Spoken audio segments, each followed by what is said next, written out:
So there's a price war going on, especially at the entry-level crossover SUV segment. And usually they'd be fighting over who can offer the lowest prices. But now, not just the lowest prices, but who can offer the most with the lowest prices. And I think we've found a great contender today. What's going on, guys? Roy Robles here from Zigwheels.Ph. And yes, the Chery Tiggo is back on the channel and we'll be reviewing today. This is the Chery Tiggo Cross Hybrid.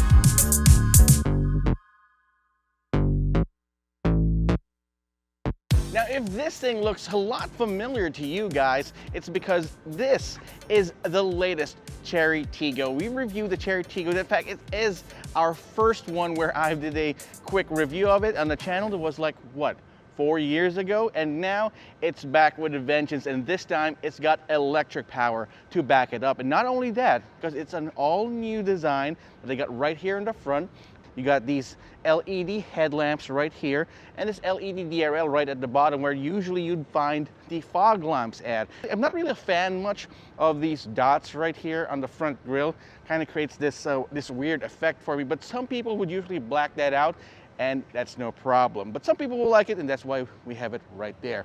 Now, a Chery Tiggo Cross Hybrid also has a 360-degree camera system.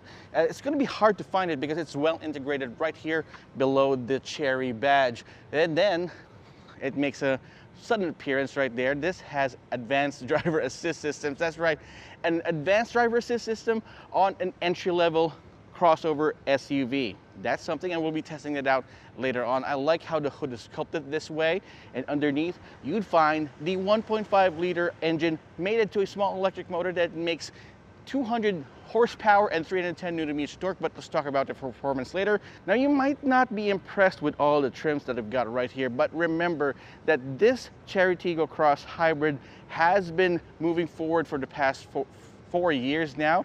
And I think that the nice additions and the nice changes that they put right here definitely fits the bill, especially with more modern competition. So right here, the side profile of the Chery Tiggo Cross. We've got 17-inch alloy wheels right here on the side. And if you notice, they are actually flat. They create this sort of aerodynamic effect that helps out with the overall drag. And if you look closely on the inside, it's got red brake calipers right here in the front and right there in the back. Red means sporty, right? We'll check that out later during the drive. It's got 190 millimeters of ground clearance, puts it right smack in crossover SUV territory. The biggest change that we have right here on the side profile is this rear end that we got in the back. Now, I've always thought that the Chery Tiggo Cross had this quirky design. Kind of looks like a crossover SUV from the 90s where you have this complete look right here and it suddenly stops in the back, kind of a shoe-like kind of design. But because of this blacked out trim that they got right here in the back, it kind of reduces that effect, creating a more cohesive design in my opinion. Still got a roof rail on top, and of course black plastic cladding, repeater signals, and a nice 360-degree camera system. And right here in the back, you'd find one of the biggest changes as well from the Chery Tiggo Cross Hybrid.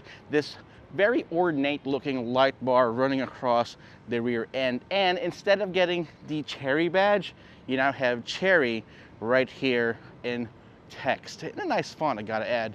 I've always thought that the Chery Tiggo had one of the biggest third brake clamps, and it's got right here on top with this chunky spoiler. You got the Tiggo here, and you no longer will see any numbers. It's no longer called the 4 or the 5 or the 5X. This is the Chery Tiggo Cross Hybrid. It's got the hybrid badge there as well. You do have some additional trims here. You got some repeater signals on the side.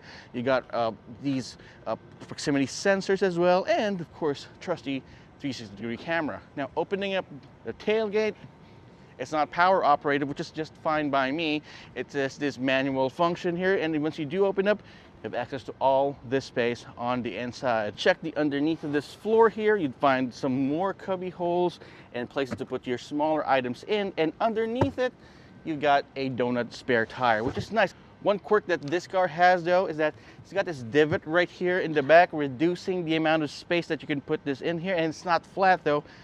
That's because to give space to the battery that we have right there in the back. Now, if you need even more space to fit in longer items, you can fold these rear seats flat in a 60-40 split configuration. Easy peasy, nice and breezy. All right, so we're inside the Chery Tiggo Cross Hybrid, and right away, I'm greeted with a lot of leather. I mean, leather material right here on the dashboard, on the lower half, even on the upper. Usually brands wouldn't care so much about the material right here on top of the dashboard, but here Chery actually gave us this soft touch leather-like material with actual stitching on top, which is nice. You got two 10.25-inch screens right here in the front. One is a gauge cluster, your digital gauge cluster, and a touchscreen infotainment system with both wireless Apple CarPlay and wireless Android Auto. You still have some physical buttons right here, just right on top of the center console. You got your home button, a mode selector button to change your drive mode. Yes, it has entered sport mode, and it has again entered economy mode. You have a button right here for your 360-degree camera. You got your hazard button, and yes, volume buttons in place of volume knobs, of course, so you can easily just change the volume of your car whenever you're driving around. Now, one thing that's pretty much a hallmark of Chery vehicles that we've always reviewed are these capacitive buttons right here underneath to control your air conditioning system, which is nice. And of course, this Independence Day alien UFO looking shifter that we've always appreciated and loved. It's an electronic shifter, so it's not going to go anywhere. Now, one thing about this though is that it seems to be missing an electronic handbrake and the automatic brake hold button that we usually see in previous models. Now, what this is though is that if you put it in park, it's going to automatically go and activate the handbrake or e-brake. But I don't see for the life of me find a button here to deactivate the automatic brake hold. Thankfully, it's going to be easy. I'm going to tell you more about the drive later. It's just weird for me that I don't find any of those two buttons. Is it here? Is it anywhere? No, it's not. Now, right here, you do have two cup holders, another pad right here. It's actually a wireless charging pad, which is nice, and a center armrest, which is nice and padded. It's fairly deep right here on the inside. This is a entry-level crossover SUV, but for the amount of tech that we have right here in the inside, it was a wonder how they were able to fit this within the price point. Steering wheel is adjustable for both reach and rake, so achieving your proper driving position is easier than usual, and the seats are electronically powered, for the driver at least. The passenger gets manual operating seats. The leather seats are nice. I mean, they're not soft. I mean, if it's going to be too soft, it's also going to be uncomfortable. You're not going to be swooshed around every time the car turns. But the thing is, you're not going to want to take this too much out of town or around canyons, because this is more of a city driver, but it's got a hybrid, so it can take you quite far. All the buttons can be found right here on the steering wheel. On the left side, you got the menu buttons for your advanced driver assist systems. On the right side, you got your volume and media buttons. Now, the door cards are pretty thick. I've always loved that about Chery vehicles, is that well, despite the fact that they are in the more budget section of cars, they still have these nice soft touch materials on the door cards and are fairly thick. And all doors, or should I say all windows, have a one-touch up and down for the power windows. Those are the little things that usually are overlooked by brands, but here they have it right there. You even have two card slots right here on the side for easy access for your RFID cards, and you even have a sun visor. No vanity lights here though. That's the start of where we start. That's probably the beginning where we see some of the cost cutting right there. So no vanity lights. Oh, here are my old glasses. I left it behind. Oh, it's right there. Anyway, they're right here on the sun visor, and you have a small sunroof. It's not panoramic at all. You have 6 speakers, by the way. So 6 speakers. They're not going to be the best speakers around, but they certainly work. For me at least, they are workable. But if you do appreciate music a lot more than I do, well, I guess you can always have that upgraded. Visibility is great around, by the way, but let's take a look at the second row seats and see what we can find. And this is where I'm starting to find that this particular platform isn't going to be going up against those larger crossover SUVs here, and it's more in the smaller part. It's got a little over 2,600 millimeters worth of wheelbase, which is pretty short, but for the little amount of wheelbase that this has, they're still able to maximize all the specs and the amenities. It's just that my legs are having a hard time, especially with this one right here on the with me sitting behind my own actual driving position. But if you guys are a little shorter than 5'10" and a half, that should not be a problem for you. Headroom is absolutely great though, which is nice, especially for this one here. You got a center armrest there, and oh, that's pretty good. But one thing again, you might want to ask your driver nicely to move the seats a little forward so you can have a little bit more room for your feet in particular. Knee room is fine and my legs, but it's just that my feet and my size 13 shoes are having a difficult time fitting right there below. There is a slight center tunnel right here, but you can basically call this a flat floor anyway. And you have one AC vent and one USB-A port. The rear passengers get this one-touch power windows, and if you notice on the outside, the blacked out C-pillar looks like it has a window. It does not. It's just a trim, and it does affect the visibility on the interior a little bit, but let's take this out for a spin and see how that new engine works out in the Chery Tiggo Cross Hybrid. Under the hood, you've got a 1.5 liter naturally aspirated Atkinson cycle engine mated to a small electric motor. All in all, it makes around 200 horsepower and 310 Newton meters of torque, all the power going to the front wheels. Now, this might just be one of the most affordable ways for you to go above 200 horsepower. Now, in terms of power delivery, well, power delivery is certainly more linear than a lot of turbocharged cars out there, especially those mated with a dual clutch transmission. This one here is mated to a direct transmission, direct hybrid transmission that has just one speed. The thing about having a one-speed direct hybrid transmission is out on the highway it feels a lot like a CVT. CVTs essentially have one speed as well. They just simulate the gears to it. In this case, that's exactly how this one feels. So if you start picking up a little speed, going up the rev range, it starts to give you this significant hum or drone, but eventually that definitely goes away as you drive the car. So let's talk about that battery. The 1.83 kilowatt hour battery has Chery's Guardian battery system. It's a lithium iron phosphate battery, so it's going to be much safer than the older generations of batteries. Suspension, you've got McPherson struts up front, a torsion bar in the back, and you will definitely feel a lot of the road noise, a lot of the road imperfections right here, because yeah, again, it has a smaller wheelbase, 2,610 millimeters of wheelbase. It's not a lot to work with, and it's definitely not going to be tuned more for comfort. And I think Chery has to make a little compromises, especially when it comes to the price point that they're offering this in. So maybe you're not going to, you shouldn't be expecting this to have luxury car levels, especially when it comes to NVH.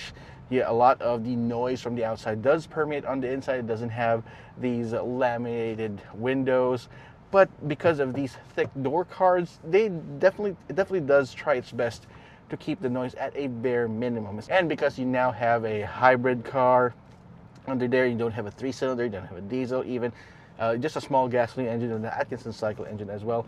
It's smooth. I actually don't feel the changeover between the electric and the gas, especially when you're running it. You only feel that abrupt changeover if you step on the pedal and you put the pedal to the metal right there. And then that's when you're going to feel that quick change from electric to the gas or the ICE. So it's going to be like, that's how it's going to sound like. But normal city driving like this, you're going to need this EV light right here to definitely know if you're running on gas or EV. The turning radius is decent right here in the Chery Tiggo Cross Hybrid, which is very important, especially for a city crossover SUV like this one. Now let's talk about brass tacks, fuel economy, the main reason why you're getting a Chery Tiggo Cross Hybrid. I'm happy to report that, the fuel economy here is just outstanding. Finally, a Chery Tiggo that I am not afraid to take in long drives and hard traffic. Chery claims that you can get a total of 1,200 kilometers in a single tank. That's right, in a single tank you can go 1,200 kilometers, and that's saying a lot. Now, the tank has about 51 liters to it, and so far in city traffic, we've been getting an astounding 18 kilometers per liter. and that's in heavy city traffic. And once it gets out on the highway, it gets even better. 24 kilometers per liter on the highway. So achieving that 1,200 kilometer goal in a single tank doesn't seem to be that far off from reality, and we have not been babying this. You do have two drive modes here. You got Eco and Sport. If you set it to Sport, that's where it uses all its power. Fuel economy be damned, but it's not going to be the smoothest ride, so Eco would be the way to go. Now, one thing about this car though is that I appreciate how smooth it is, how nice the steering is, but it's not going to be, again, sporty, so don't expect a lot of road feel right there, which is up to par anyway with these types of crossover SUVs. So for what it is, a very fuel efficient crossover SUV, it hit it right on the nail. Now let's talk about safety features. Now, at this time, if you want to get a car with a complete suite of active and passive safety features, advanced driver assist systems, you'll have to spend a lot more money than what you're gonna get for the Chery Tiggo Cross Hybrid. You got adaptive cruise control, you got lane keep assist, lane departure warning, forward collision mitigation system, emergency braking. You even have rear cross traffic alert right there. It even has blind spot monitoring systems right here on each side. So you're definitely not going to be lacking when it comes to, well, safety features. Even the standard ones. You got ABS, electronic brake force distribution, multiple airbags on the inside, traction control. I mean, yes, if you're a stickler for safety, this one right here is certainly going to be, should be on top of your list. If you're in the market for the Chery Tiggo Cross Hybrid, I think you've got a plethora of options. Now, if you want to compare this to crossover SUVs in the same price point, you'd find that there's not going to be a lot of hybrids there. You've got the Toyota Rays, you've got the Kia Sonet, and then you've got the Suzuki Fronx, which is a mild hybrid in that case, but not a full hybrid like this one. Now, if you want to compare other cars that have the same feature set and capabilities, and of course, the Fronx is right there to bridge it, but then you're going to compare this to the Toyota Yaris Cross Hybrid and the Honda HR-V RS EHEV, which both of those cars might be as capable as this one, but way up on the price range, especially when you figure out and compare to what the Chery Tiggo Cross offers. So one thing I appreciate about Chery Philippines is that they give their models, especially the Chery Tiggo Cross Hybrid, these nice nifty colors here without any additional price. You got pearl white, you got phantom gray, you've got bloodstone red, and this bad boy right here, silver sky. It's got this nice pearl color that kind of changes when the light hits it, which is a nightmare for our camera guy and our editor.